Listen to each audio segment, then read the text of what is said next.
नमस्कार, आप देख रहे हैं न्यूज 69 चैनल और मैं हूं आपके साथ अंकिता। चलिए रुक करते हैं खबरों की ओर। नमस्कार, मैं हूं आदिल खान। आप देख रहे हैं इस वक्त न्यूज 69 चैनल।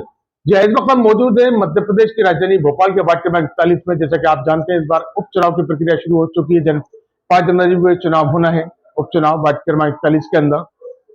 जो कि पूर्व में पार्षद थे, आकस्मिक उनके निधन हो गया था मोहम्मद शकीर का, जो कि वरिष्ठ पार्षद थे यहाँ पे कांग्रेस की तरफ से। मगर अब उपचुनाव होना है, इसमें AIMIM की तरफ से जो प्रत्याशी हमारे साथ मौजूद है, पीरजादा तोकर निजामी, आपको इनके बारे में बता दीजिए। मध्य प्रदेश विधानसभा चुनाव के अंदर एक अहम भूमिका निभाई है इन्होंने, जिसको एक स्टार प्रचारक के रूप में भी उतारा गया। इसने इंदौर में और कई जगह पे जाके मेहनत की। चलिए जानते हैं उनसे चुनाव को लेकर के क्या उनकी रणनीति है, क्या उनके यहाँ पे तैयारी है चुनाव को लेकर। स्वागत है तोकर जी आपका हमारे चैनल में। तो जी, अब उपचुनाव चल रहा है वार्ड में, लगातार आपको लोगों का आशीर्वाद प्राप्त हो रहा है वार्ड से, क्या लगता है आपको इस सीट के ऊपर? बिस्मिल्लाहिर्रहमानिर्रहीम। ऑल इंडिया मजलिस इत्तेहादुल मुस्लिमीन,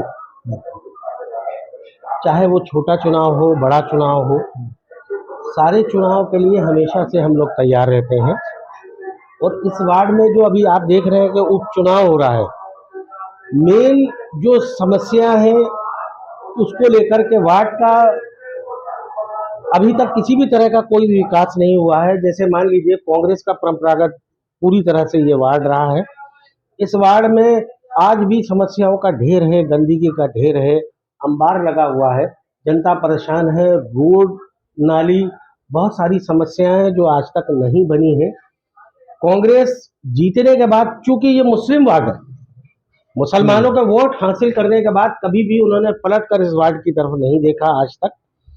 और भारतीय जनता पार्टी भी एक बार फिर आज मैदान में है। वो उनका भी यही कहना है कि जैसे डॉक्टर रेहान भारतीय जनता पार्टी से चुनाव मैदान में है, इससे पहले जब अकबर साहब हमारे जो वार्ड के यहाँ से पार्षद थे कांग्रेस के, उन्होंने जो पिछले वर्ग का एक अपना जो उसमें प्रमाण पत्र लगाया था, वो प्रमाण पत्र फर्जी था, जिसकी वजह से उनका चुनाव कैंसिल होके सेकेंड रनर अप जो था वो भारतीय जनता पार्टी का था, उसको यहाँ सर वॉक ओवर दिया गया था, जो कि हवीना रेहान के नाम से थी, इनकी पत्नी थी रेहान की। 16 महीने पार्षद रही जी, 16 महीने लगभग पार्षद रही। तो मैं वही कहना चाहता हूँ कि आज वो कह रहे हैं, भारतीय जनता पार्टी के लोग ये कह रहे हैं कि हमारी केंद्र में सरकार है, हमारी राज्य में सरकार है, हमारा महापौर है, इस तरह की बातें कर रहे हैं और विकास हम करेंगे। भाई, हम जनता से, लोगों से, आपके चैनल के माध्यम से पूछना चाहते हैं कि जब आपकी बीवी यहां से पार्षद के पद का आपको यहां दे दिया गया था, तब आपने यहाँ के विकास क्यों नहीं किए हैं? यहाँ पूरा के पूरा वैसे ही पड़ा, और क्या जरूरी है कि आने वाले कल में तुम फिर विकास की बात करोगे? इसलिए जनता बहुत समझदार है। आप लोगों से अपील है कि बहुत सोच समझ कर वोट करें। एक छोटा सा चुनाव है, आपके सामने है, लेकिन बहुत जरूरी चुनाव है। लगातार आप लोगों के बीच में बने हुए हैं, किस तरह की प्रतिक्रिया लोगों से मिल रही है आपको? लोगों का क्या कहना है? कई शिकायतें भी आपको मिली है देखने को। देखा जाए तो पिछले बार आप जब जनसंपर्क करे सोनिया कॉलोनी में, नाले खुले पड़े होंगे, लोगों की क्या शिकायतें मिली है आपको सुनने को? मैंने लोगों का यही है, और सबसे बड़ी बुरा हाल ये है कि मुस्लिम बस्तियां हैं, और सबसे बड़ी बात है कि यहाँ आप समझ लें कि 22,500 कुछ वोट है, जिसमें से केवल 1500 से 2000 के लगभग हिंदू वोट है। बाकी का बाकी दिलकुशाबाग की तरफ वो हिंदू जो एरिया है, वहां भी मैं गया हूँ, वहां मैंने देखा है कि अंदर तक जो भी वार्ड के अंदर है वहां के रोड बने हुए हैं, बहुत सारे काम हुए हैं।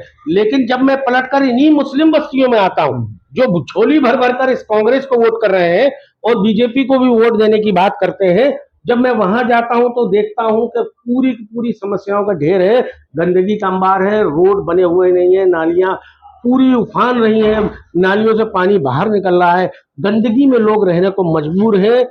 ये समस्या सामने देखने को मिल रही है। अभी तक सब बात कर रहे हैं विकास कर, हमारी शिक्षा पे अभी तक किसी ने बात नहीं की है। अगर बात करें तो लगभग आपके वार्ड में कितने शासकीय यहाँ पे शालाएं होंगी? देखिए, हमारे इस वार्ड में लगभग 2 शासकीय शालाएं हैं, ज्यादा नहीं है। उसके हिसाब से भी हम लोगों ने ये कहा है कि अगर ऑल इंडिया मजलिस इत्तेहादुल मुस्लिमीन चुनाव जीतती है तो सबसे पहले ओवैसी साहब का आपने देखा होगा, जो हमारा हैदराबाद का मॉडल है, वहां सबसे पहले हमको शिक्षा पर ही हम ध्यान देते हैं। आने वाले कल में अगर हमको यहाँ से विजयी बनाते हैं और भेजते हैं तो सबसे पहले हम लोग शिक्षा पे ही काम करेंगे। शिक्षा, फिर रोजगार, फिर लोगों की, जो लोग परेशान हैरान हैं उनकी, उसको दूर करेंगे। और दूसरा मैं कहता हूं कि मतदाता बंधु जो कि हमारे वार्ड नंबर 41 के हैं, हमने एक चीज और देखी है जो हमने महसूस की है, हम चाहते हैं कि आपके साथ हम उसको साझा करें, कि हमारी पर्दा नशीन जो माँ बहनें हैं, हमने देखा है कि वो समूह लोन में, उस माया जाल में इतनी तरह से फंस गई हैं कि लोग परेशान हैं। घर घर हम जा रहे हैं, मेरी माता बहनें हमसे, मेरी पर्दा नशीन बहनें मुझसे ये बोल रही कि समूह लोन के चक्कर में हम फंसे हुए हैं, बहुत परेशान है, क्या करें। तो मैं आपके चैनल के माध्यम से उनसे ये कहना चाहता हूं कि आपने हैदराबाद में देखा होगा कि हमारे दारुसलाम बैंक है, जो बिना ब्याज के, बिना उसके, अगर आप लोग यहाँ से हमको विजयी बनाकर भेजते हैं तो हम पूरी कोशिश करेंगे तो ओवैसी साहब से कहकर एक दारुसलाम की, एक बैंक की ब्रांच जो है ना, हम हर हाल में यहाँ लाएंगे, जिससे हमारी बहनें इस जो समूह जाल में फंसी हुई है, लोन के जाल में फंसी हुई है, उससे वो लोग आजाद हो जाए। पिछले बार जब चुनाव हुए थे नगरीय निकाय के वार्ड नंबर 41 के अंदर, जो आपके प्रत्याशी खड़े हुए थे, लगभग 1100 वोट हासिल किए थे, क्या लगता है इस बार कि आप उस 1100 वोट का आंकड़ा पार कर पाएंगे? देखिए, हमारा काम है 100% कोशिश करना। हम अपना 100% देने की कोशिश कर रहे हैं। ये तो उस परवरदिगार के हाथ में कि इज्जत देना, जिल्लत देना, मौत देना, जिंदगी देना, किसको जीतना है, किसको हारना है, ये तो मैं नहीं बता सकता।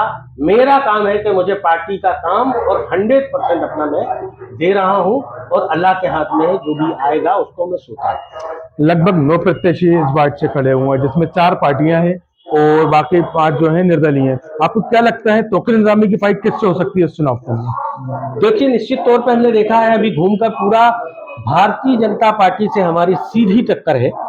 कांग्रेस नंबर 3 पर है, हमारी टक्कर सिर्फ भारतीय जनता पार्टी से। चलिए, तो दोस्तों ये थे हमारे साथ AIMIM के प्रत्याशी टोकन इंतजामी जी, जिसका मानना है कि इस बार से इस बार वो विजय होकर निकलेंगे। तो आने वाला वक्त बताएगा इस बार से कौन विजय होकर पार्षद पद का यहाँ पे दावेदार होगा, ये आने वाला वक्त में आएगा। जब तक के लिए देखते रहिए न्यूज़ 69 चैनल। इसी तरह की और खबरें देखने के लिए बने रहे हमारे साथ, देखते रहिए न्यूज़ 69 चैनल। जब तक के लिए धन्यवाद।